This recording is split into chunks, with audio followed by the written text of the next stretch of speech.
jangan dicontoh penceramah-penceramah yang suka mencaci maki itu. Kalau nggak usah ditonton yang provokasi, menjelek-jelekkan antar sesama ulama, jelek-jelekin pemerintah, ngajak umat ini melawan pemerintah yang sah. Jangan dicontoh kayak gitu. Itu bukan pelajaran yang baik yang sedemikian rupa. Ulama anjing, siapakah yang dimaksud? Apakah mufti Belanda ataukah para ulama NU? Jadi omongan yang mengatakan ulama yang dekat-dekat dengan Umaro harus dijauhi itu tidak bisa diterima. Ya, nanti Bib Ali tolong salam saya kepada Bib Taufik Asikaf ya. Hati-hati dengan ulama yang runtang-runtung dengan Umaro. Bib Ali tolong salam saya kepada Bib Taufik Asikaf ya. Anjing, begitulah ulama-ulama yang sogoan tuh, anjing. Dikasih sedikit ngelompat dia, wah dia merasa hebat. Kasih sekian melihat, wah sudah, anjing piaraan tuh.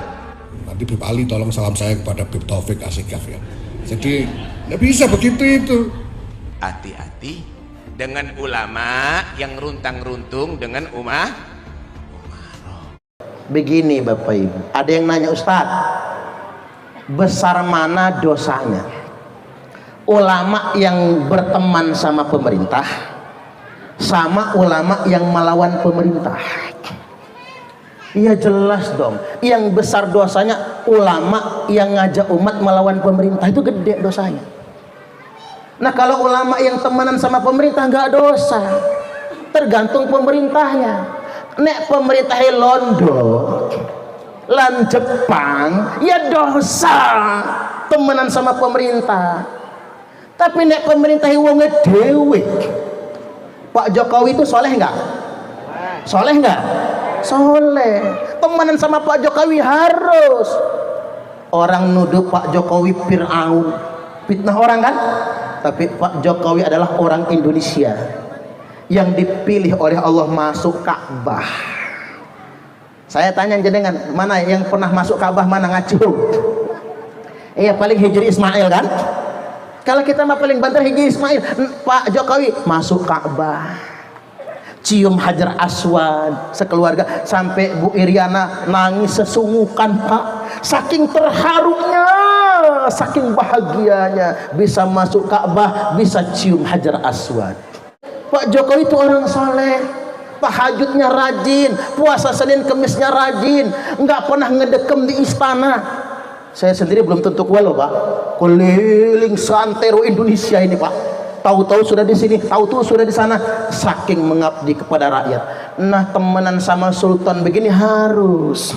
Justru yang dosanya besar itu melawan sultan, kan ada hadisnya, man kharaja minat ta'ah, barang siapa yang keluar dari ketaatan kepada pemerintah yang sah, wa faraqal jamaah, dan dia memisahkan diri dari negara melawan pemerintah yang sah, mengajak umat melawan negara pemerintah yang sah, famata, maka dia mati mata mitatan jahiliyah, matinya mati jahiliyah. Hati-hati kalau ada orang yang mengatasnamakan agama tapi dia melawan pemerintah yang sah, matinya bukan mati syahid, matinya mati sangit. Hati-hati. Berikut ini Anda simak runtutan ceramah selengkapnya.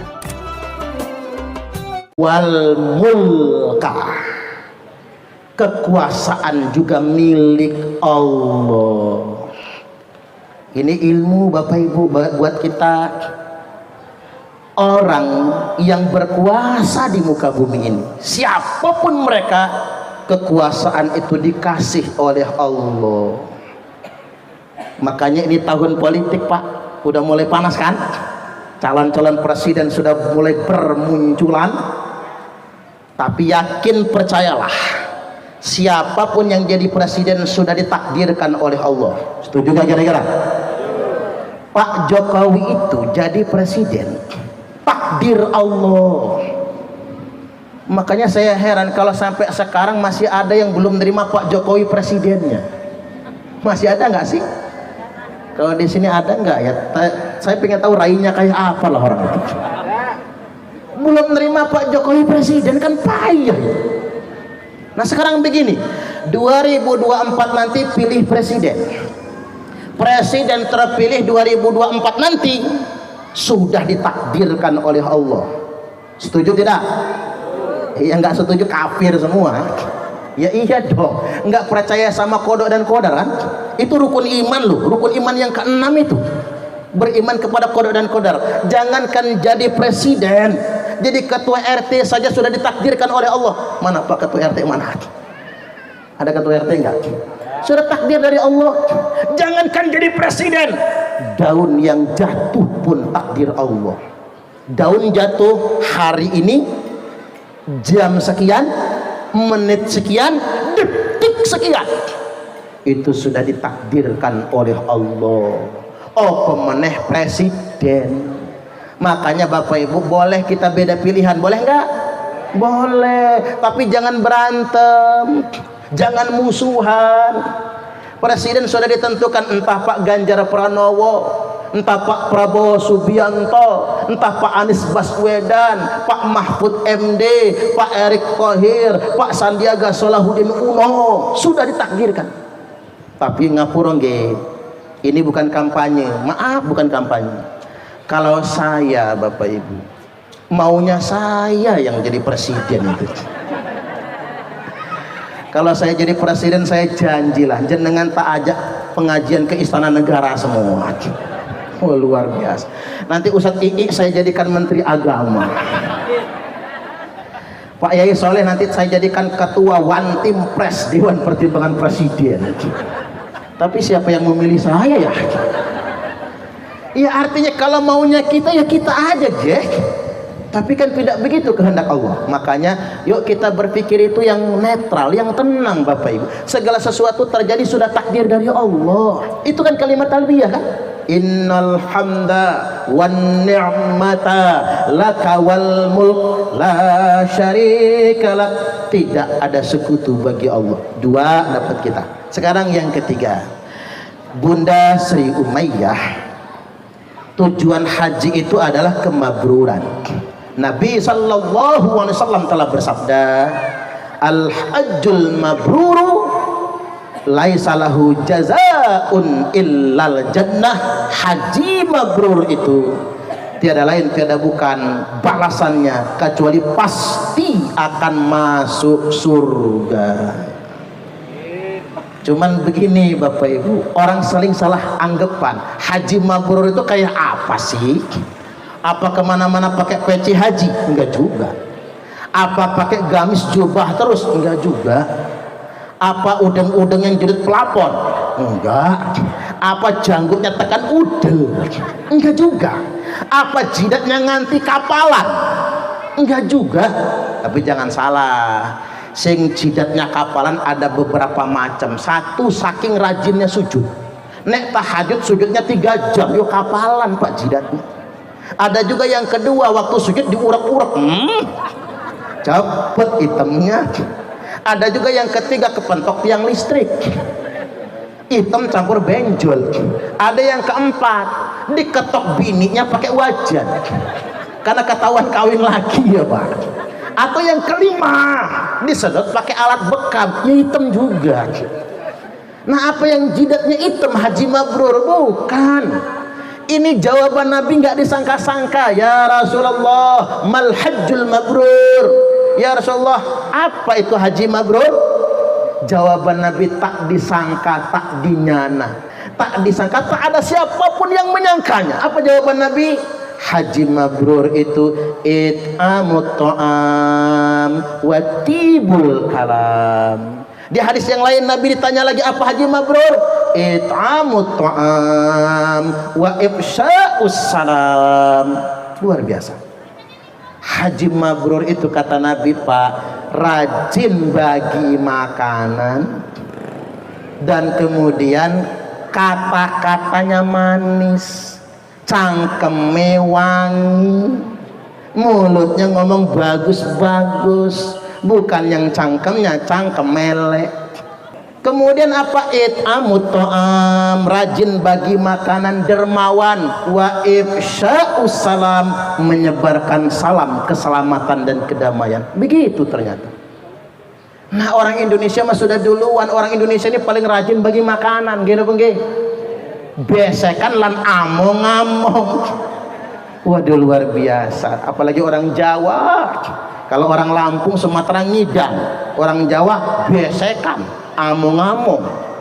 Saking dermawannya orang Indonesia ini, begitu tespek hamil, among-among. Hamil 4 bulan, among-among. 7 bulanan, among-among. Begitu anak lahir syukuran, among-among. Anaknya jejak bumi, among-among. Anaknya tumbuh gigi, among-among. Anak lanang disunat, among-among. Anak wedok datang bulan pertama, among-among. Enggak kata ngamong-ngamong. Kalau kekahan itu kan belum bisa nyembelih kambing, yo among-among. Nyembelihnya nyembelih telur, bikin nasi urat, tahu, tempe bacem, telur sebelah. Orang Lampung suudon. Apa kata orang Lampung? Orang Jawa pelit. Telur kok sebelah? Bukan sebelah, Pak, nyembelih telur. Pengganti badal sementara nyembelih kambing. Maka telur yang disembelih itu maksudnya. Dermawan. Makanya kata Nabi, ciri ahli surga rajin bagi makanan. Makanya di surga nanti, Pak, penuh sama orang Indonesia semua. Karena orang Indonesia itu rajin bagi makanan, rajin besekan, rajin among-among. Artinya haji mabrur itu Bapak Ibu yang dermawan. Apa kata orang bijak? Orang kaya bolak-balik umroh dengan alasan rindu rumah Allah. Padahal Allah lebih rindu dengan orang kaya yang berbagi dengan fakir miskin. Setuju gak kira-kira? Dengerin sing suge-suge. Saban tahun umroh aja gawenya itu. Tonggone ada yang belum kebeli beras. Saudaranya, ponaannya, ada yang belum bayar sahriyah di pondok pesantren. Maksud saya begini, Mbok, ya kita jadi orang Islam tuh jangan kayak menara gading ya, Pak. Ngawang di atas hablum minallah. Soleh tampaknya, rajin ibadah kayaknya, tapi lupa kepedulian terhadap sesama. Saya ngomong begini, karena saya sendiri, Pak, dimarahin orang, ditegor. Pak Ustadz, apa? Pak Ustadz mau kemana? Dakwah. Maaf Pak Ustadz, kata dia. Dakwah yang sebenarnya bukan di mimbar. Dakwah yang sebenarnya bukan di panggung. Dakwah yang sebenarnya bukan di podium. Tapi dakwah yang sebenarnya ada di tengah-tengah masyarakat yang lemah. Iya juga ya. Dakwah itu kalau di panggung begini udah jelas disangoni Bu Sri saya ini. Kalau Bu Sri nggak menyangoni saya, kayaknya kebangetan amat ya. Kalau dakwah itu di podium Bapak Ibu, udah jelas itu bukan amplop map yang dikasih, Pak. Ya kan, kalau di video-video pemerintahan itu pakai map. Kalau dakwahnya itu di mimbar-mimbar Jumat, mimbar masjid itu, zaman biyen Nabi sallallahu alaihi wasallam, Abu Bakar, Umar, Utsman, Ali radhiyallahu anhum dan para sahabat, enggak ada bar khutbah Jumat di Sangon itu, enggak ada. Cuman sekarang nang Bandar Lampung, saya kalau khutbah Jumat Bapak Ibu, bar khutbah gopek 500.000. Enak amat. Khutbah cuma 10 menit dikasih 500.000. Ya hilang pahalanya di sana semua. Ditolak, kok eman amat ya. Eman amat. Betul, dakwah sebenarnya bukan di mimbar, tapi dakwah yang sebenarnya ada di tengah-tengah masyarakat yang lemah. Makanya Syekh Abdul Qadir Al-Jailani berkata, sesuap nasi yang engkau masukkan ke dalam perut orang yang lapar itu lebih baik daripada membangun 1000 masjid jamiah. Berhentilah dulu orang Islam itu bermewah-mewahan bikin masjid. Yang terpenting adalah peduli dengan sesama. Cocok atau cocok? Nah, yang kedua ciri haji mabrur itu watibul kalam, cangkeme omongannya bagus, wangi, enak didengar. Makanya maaf Pak, jangan dicontoh penceramah yang suka mencaci maki itu.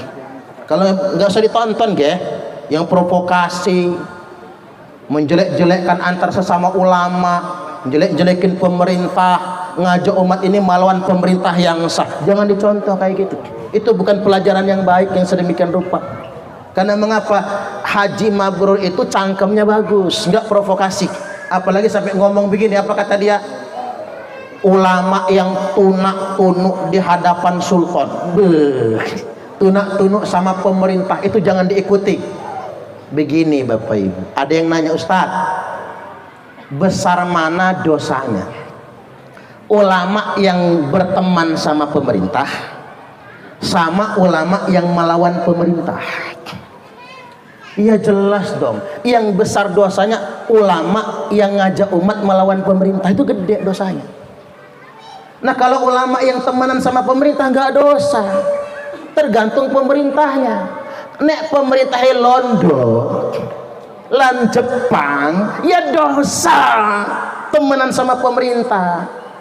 Tapi nek pemerintah wong dhewe, Pak Jokowi itu soleh nggak? Soleh nggak? Soleh. Temenan sama Pak Jokowi harus. Orang nuduh Pak Jokowi Fir'aun, fitnah orang kan? Tapi Pak Jokowi adalah orang Indonesia yang dipilih oleh Allah masuk Ka'bah. Saya tanya jenengan, mana yang pernah masuk Ka'bah, mana ngacung? Iya paling Hijri Ismail kan? Kalau kita mah paling banter Hijri Ismail. Pak Jokowi masuk Ka'bah, cium Hajar Aswad sekeluarga, sampai Bu Iriana nangis sesunggukan Pak, saking terharunya, saking bahagianya bisa masuk Ka'bah, bisa cium Hajar Aswad. Mak-mak ini belum tentu bisa cium. Bu Sri, jangan maksa cium Hajar Aswad, nanti kecetit lagi ya. Karena Bu Sri ini walaupun sudah berumur masih kelihatan cantik kayak Arab, mancung hidungnya kan begitu ya Bu Sri, mancung kok bisa pacak nian. Kalau di sana nggak ngira, kirain orang Turki Pak, bener aja kan. Makanya saya tanya sama Pak Haji tadi, beliau itu orang apa Komber? Oh tak kira Turki kata saya, tak kira orang Arab Bapak Ibu. Perempuan itu tidak disunahkan cium Hajar Aswad, hanya laki-laki yang sunnah. Walaupun perempuan boleh, yang sunnah cium Hajar Aswad itu bapak-bapak. Nah perempuan mengapa nggak disunahkan cium Hajar Aswad? Karena perempuan cukup mencium tangan suaminya, sama seperti 70 kali cium Hajar Aswad. Apalagi suaminya ireng Bu, kayak pantat wajan itu, persis Hajar Aswad. Makanya jangan lupa ya Bu, cium tangan suami, 70 kali cium Hajar Aswad. Balik lagi Bapak Ibu, Pak Jokowi itu orang soleh, tahajudnya rajin, puasa Senin Kemisnya rajin, nggak pernah ngedekem di istana. Saya sendiri belum tentu kuat loh Pak, keliling santero Indonesia ini Pak, tahu-tahu sudah di sini, tahu-tahu sudah di sana, saking mengabdi kepada rakyat. Nah temenan sama sultan begini harus.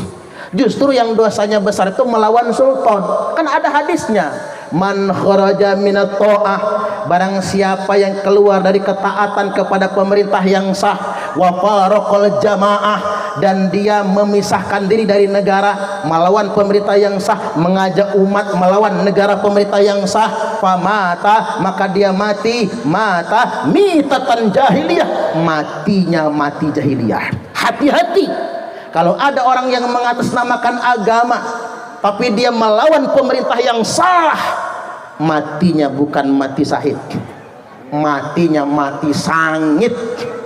Hati-hati.